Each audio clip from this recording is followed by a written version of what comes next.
Nizotra moramora namonjy ny village touristique ireo tanora mpizaika anatrika ny messe fanokafana ny JMJ andiany fasivy. Nagaga fa tena nilama tokoa zareo ary efa hita fa tafiditra tanteraka ao anatin'ny ambiance ny JMJ.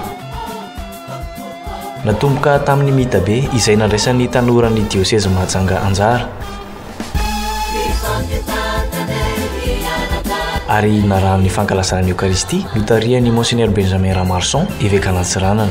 Zay ny lohateny niverimberina matetika aza matahotra ry Maria fa sitrak'Andriamanitra ianao. Zay koa nolazain'Andriamanitra amintsika tanora marobe sy izay tanora rehetra afaka miaina sy manaraka izao amin'ny alalan'ny onjam-peo maro samihafa sy ny fomba rehetra azahoany an'izay dia miteny amintsika siraikiraiky amintsika sirairay Andriamanitra aza matahotra ry tanora zanako malalako fa sitrak'Andriamanitra ianao, sitrak'Andriamanitra ianareo.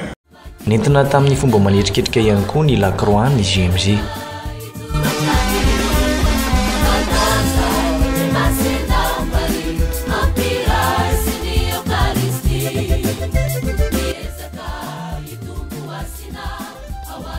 Efa maisana moa vao ny farany ity lalonam-panokafana ity izay tsy nampozin'ny maro tokoa.